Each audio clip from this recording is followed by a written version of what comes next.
Herkese merhaba dostlar, nasılsınız? Umarım iyisinizdir. Bugün size değişik bir video yapmaya çalışacağım dostlar. Bilgilendirici bir video olabilir. Çünkü şöyle bir şey, merak edeniniz varsa Viyana'daki hayat. Yaşanır mı, yaşanmaz mı, pahalı mı, ucuz mu? Ne derece yaşanır, ne derece yaşanmaz? Çünkü bazen bazı videolarda görüyorum Avrupa'daki hayattan bahseden insanlar var. Kimisi diyor ki çok pahalı, kimisi diyor ki çok ucuz. Biri arşa çıkarıyor, biri mamaya kadar indiriyor. Ben hiçbir yorum yapmayacağım. Sadece ortalama maaşları göstereceğim. İşsizlik parasını göstermeye çalışacağım. Market fiyatlarını göstereceğim. Bu kılık kıyafet, üst baş mağazalarını göstereceğim. Kira bedeli, ulaşım bedeli, bunları göstermeye çalışacağım. Sizden ricam, eğer ki ucuz ya da pahalı diye düşünürseniz lütfen yorumlarda belirtirseniz fikirlerinizi görmüş olurum. Bu çok önemli benim için. Çünkü gerçekten en azından ben bir şey söylemeyeceğim. Buradaki hayat çok iyi ya da çok kötü. Hiçbir yorum yapmayacağım. Ben sadece ortalama her şeyi göstermeye çalışacağım. Birkaç marketten fiyat çekeceğim. Birkaç mağazadan üst baş çekeceğim. Sonra evime aldığım internetin parasını, ödediğim kirayı, ortalama maaşı, ortalama işsizlik parasını, işte araba var, arabanın sigortasını, gelir gider tablosunu sizlerle paylaşacağım. Sizden de tek ricam yorumlarda belirtirseniz ya orada yaşanır ya da yaşanmaz, hayat bayağı zormuş ya da kolaymış diye yorumlarınızı bekliyorum. Öncelikli olarak size bilet fiyatlarını göstereceğim. Daha sonra da marketler ve mağazalar olarak devam edeceğiz. Evet dostlar, mesela tek sürüşlük 3.20. Çıkalım 7 günlük 28.90. Çıkalım 31 günlük full price 75 euro. Bir de şu mobil paslı olan var. Bu da eğer sosyal yardım alıyorsanız 23 euro. Yani düşküyseniz 23 euro. 24 saatlik ise yani şimdi alın 24 saatlik kullanmak için 10.20. Çıkalım abi. Jugendticket 19.60. Bu öğrenciler için geçerli. Top Jugendkart da öğrenciler için geçerli ama ben bunun sebebini anlatacağım. Bu 88.60, diğeri 19.90. Başka da bir şey yok. Bu da yarı fiyat. Ve köpeğiniz varsa köpeğiniz, yani çocuğunuz için 1.60, köpeğiniz varsa köpeğiniz için de 1.60 ödemek zorundasınız. Bu da zaten belli. Biri tam fiyat, biri yarı fiyat. Şimdi ikisinin arasındaki farkı anlatayım. Geçenki ulaşım videomda anlatmıştım gerçi ama tekrardan ben söyleyeyim. 19.90'lık okul ile ev arasındaki ulaşımı kapsıyor. Yani okuldan eve, evden okula gidebileceğiniz U1 metrosunu kullanıp U3 metrosuyla gidiyorsanız sadece bunları kullanabilirsiniz o adres çerçevesinde. Top Jugendkart ise Viyana, Burgenland, Niederösterreich'i kapsayan şekilde tüm ulaşım araçlarını kullanabilirsiniz. Biri 19.90, biri 88.60. Ben çocuklara 88.60'lık olanı alıyorum. Çünkü gezince haliyle bilet alıyorsunuz. Onun için bizim tercihimiz Top Jugendkart. İkisinin arasındaki fark buydu. Şimdi alışveriş merkezine geçiyoruz. Bakalım oradaki bir fiyatlı. Bir de şunu unuttum. Orada yıllık kart fiyatı yoktu. Aylık kart alıp da bir yıl boyunca kullanırsanız 900 euro yapıyor dostlar. Ama yıllık kart alırsanız 467 euro. Ona da büyük zam geldi. Önceden 365 euroydu. Yani günlüğü 1 euroya geliyordu. Geçenlerde büyük bir zam geldi. 467 euro oldu. Ben bir de restoran fiyatlarını da göstereyim. O da bir şey olsun en azından. Mesela salatalar 16.80, 16.80 devam ediyor. İşte çorbalar 5.90, 7.90, koğan var, mısır, mozzarella stick var, nachos var 9.90, soğan halkası, onion rings 9.90. İşte Tex-Mex bakalım ribs, steakler 43.50, 39.90, 39.90, 49.90. O şekil gidiyor. Burgerler var mesela 16.90 var. 18.90 var. Klasik burger 16.90, 18.90, 11.90. En pahalısı 43.90, 49.90'la steak sanırsam. Bunun da pahalı olup olmadığına siz karar verin. Maaşları da göstereceğim. Bir maaş burada yaşamaya, bir aylık yaşamaya yeter mi, yetmez mi? Sizden cevap bekliyorum lütfen. Şimdi şu karşıdaki spor mağazasına girip bakalım fiyatlar nasılmış. Şunun fiyatına bakayım mesela. 120 euro Nike. Peki şu Asis'e bakalım hemen. 160 euro. Çok rahat, çok güzel ayakkabı. Tavsiye ederim. 100 euro mesela. Bu da Asis. Ama Asis'lerin ayakkabısı çok rahat. New Balance. 120'den 70'e düşmüş mesela şu. Şu ne kadarmış dostlar? 120. Buradaki ayakkabılar ne kadarmış? 120. Şu karşıdaki Nike eşofmanlar ne kadarmış? Üst 55, alt 45. Lacoste var dostlar. Takım sanırsam bu. Eşofmanıyla birlikte kaç para? 160 euro. Şu Adidas 40 euro. Şöyle bir kapşonlu var. 50 euro. Şurada şortlar var Nike'ın mesela 20 euro. Şu karşıdaki şort 25 euro mesela. Mesela şu 120'den 75'e düşmüş. Şimdi dostlar birkaç yere daha gidelim. Ona göre bir fikrimiz olsun. Buradaki spor mağazasını bitirdik. Örnek fiyatları gösterdim size. Şimdi diğer mağazaları da gezelim. Ona göre bir fikrimiz olsun. Dostlar bakın şöyle bir hırka var 22 euro. Gömlek 19.90 25 euro. Şurada bir tişört var 9.99'da başlıyormuş. Şuradakiler 9.99. Pantolonlar. Şuradaki pantolonlar 15.99. Bu da orta sınıf bir mağaza 25.99. 19.99 orada var mesela. Burada da var 19.99. Burası da Pull&Bear. Bakalım burada şu atlet ne kadarmış mesela. 15.99. Şuradaki tişört ne kadarmış? 22.99. %40 indirim varmış. Şurası 15.99. Geldim Levi's'teki fiyata bakacağım da fiyat görebilirsem tabii ki kaç para? 34.95 dostlar şu tişörtler. Şu pantolon 99.95. Dur bakayım şu kot ne kadarmış? Bu kot ceket 129.95. Şu 129.95. Bir de şu karşıdaki elektronik mağazasına gireyim bakayım cep telefonları ne kadar, bilgisayarlar ne kadar. Ondan sonra birlikte karar veririz. Dyson 349 euro. iPhone'lar 1399 Pro Max, 1249 Pro Max, 879, 256 GB'lık 919 var. Şöyle 689 euro var iPhone 17'de. Bu iPhone Air'miş, iPhone 17 falan filan. Bir sürü model çıkarttılar abi. Tuhaf yani. Şurada iPhone 15 var 679. Şuradaki karşıdaki iPhone 17 meşhur bakır rengi 1399 euro, 879 euro, 979 euro. AirPods'lar da burada 133, 173, 119 euro. Kahve makineleri mesela kaç para? 469, 682, 729, 676 tabi sigortasıyla birlikte dostlar, yani 5 yıl garantisiyle, yoksa 557 euro. 1139 euro, 219 euro 5 yıl garanti, 1358.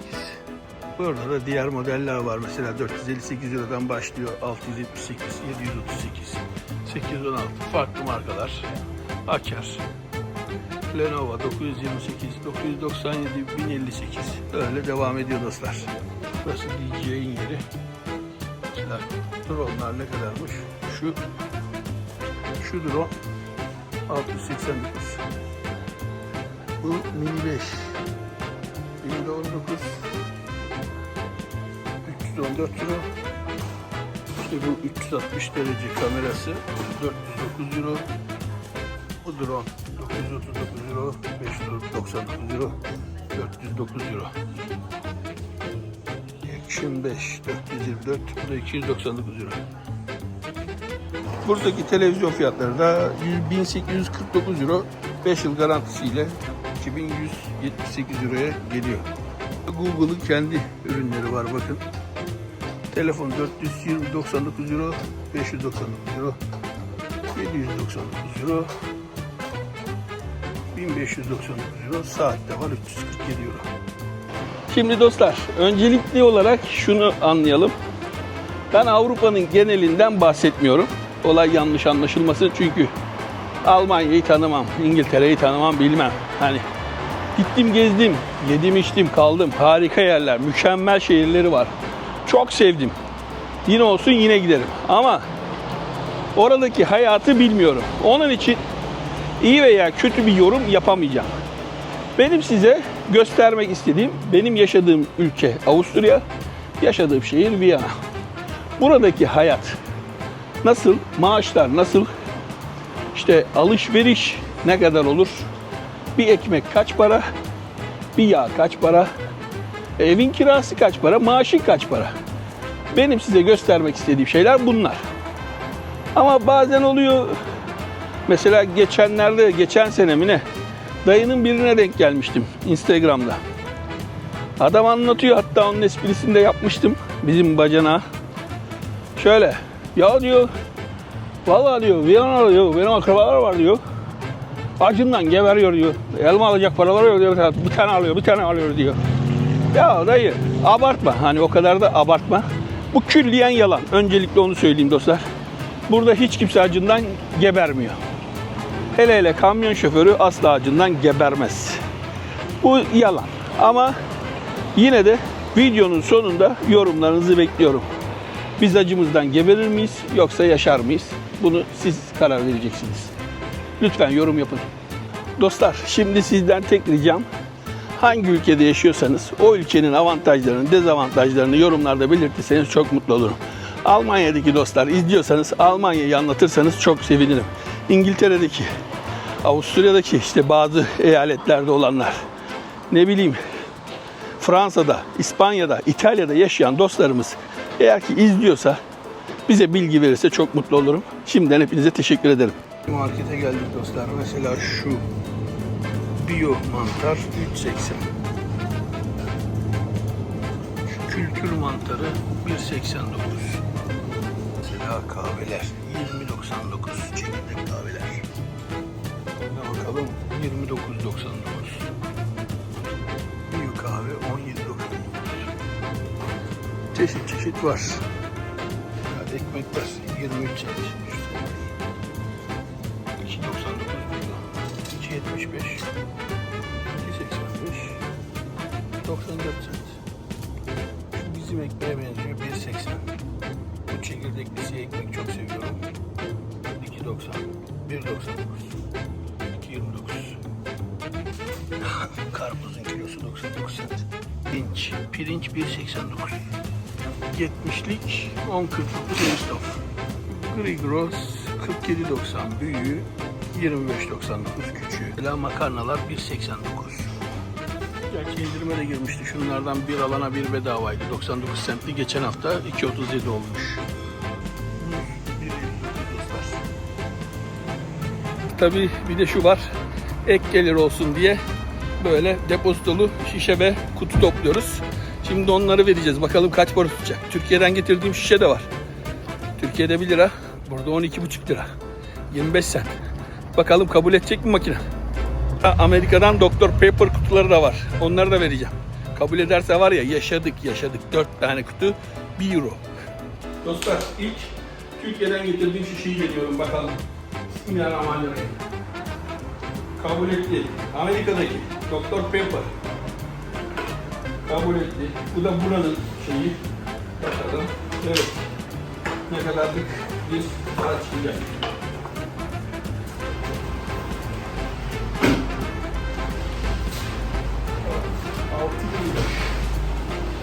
Alıyoruz. Kolumuzu aldık. Gel. 6.25. Göster bakayım.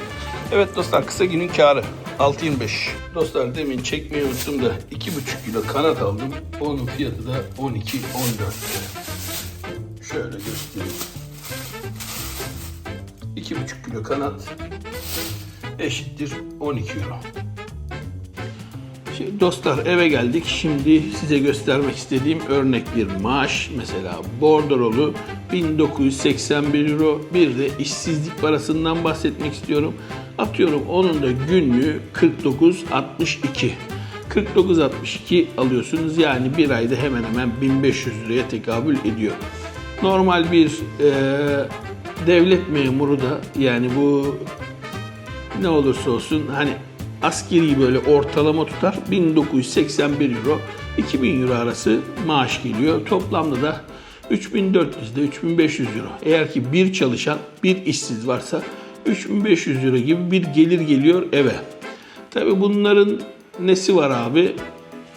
Kiranız var. Kira mesela kaç para? Hemen hesaplayalım. 1046 eksi 3481 eurodan hesaplıyorum. 1046 eşittir 2430 kalıyor. Eksi 39 euro internet, eksi 39.90 arabanın sigortası, eksi 600 euro mutfak masrafı desek, eksi elektrik parası var aylık 127 euro, eksi ondan sonra başka ne var abi? Başka da öyle bir pek de bir şey yok sanırsam. Telefon paralarını desek 5 kişiyiz, 100 euro da onlara desek eşittir 1529 euro para kalıyor. Tabi bunun içinde saymadıklarım da olabilir tabii ki.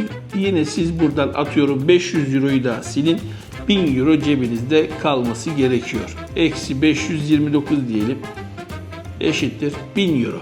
1000 euro fix kalıyor. Bir çalışan, bir çalışmayan için 5 kişilik bir aileden bahsediyorum. Tabii mutfak masrafı bazen 600 euro, bazen 1000 euro olabiliyor. O size kalmış bir şey tabii ki. Hani ne aldığınıza, ne alacağınıza bağlı. Ben genelde yani mutfak masrafı 600 dedim ama gene bir 800 ila 900 euroyu buluyor. Ama yani göstermiş olduğum gibi market fiyatları, işte alışveriş, kılık kıyafet, eşofmandı, ayakkabısıydı. Yani ortalama bir kafanızda bir şey. Tabii ki her ay siz gidip de ayakkabı alacak değilsiniz. Ama ben iyi veya kötü demeyeceğim. Viyana'da yaşanır ya da yaşanmaz demeyeceğim. Bunu siz karar verin. Şimdi benim kiramı bahsettim. Benim arabam öyle çok benim arabam çok değerli bir araba değil. Polo var. 2004 model yine. 39 lira sigorta ediyorum her ay. Motor vergisi içinde. Sonra internet dediğim gibi 39 euro. 32 euro mu öyle bir şey olması lazım. Ondan sonra evin kirası 1046 euro. İşte evin kirasının içinde benim sıcak su ve ısınma giderim de var. Onun için ekstra para ödemiyorum. Elektrik param var. Elektrik param da 122 mi 127 euro mu ne? Öyle bir şey olacaktı. Valla başka da bir şey yok.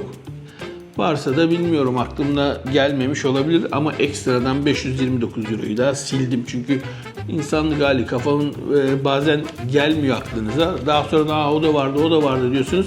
Hani şey olmasın diye. Yani 3400, 3500 eurodan size kalan her ay, atıyorum hani bu şekil kullanırsanız parayı, 1000 euro cepte kalıyor. Viyana'da yaşanır mı yaşanmaz mı ona siz karar verin. Benden bugünlük de bu kadardı. Umarım keyifli ve bilgilendirici bir video çıkmıştır. Siz de keyifli izlemişsinizdir. Eğer ki merakınız varsa, merakınızı giderdiysek ne mutlu bana. Şimdilik dediğim gibi benden bu kadar. Bir dahaki videolarda görüşmek üzere. Kendinize iyi bakın. Bay bay diyorum. Videonun altına muhakkak yorumlarını ve fikirlerinizi yazarsanız çok mutlu olurum. Videoyu da beğenmeyi unutmayın.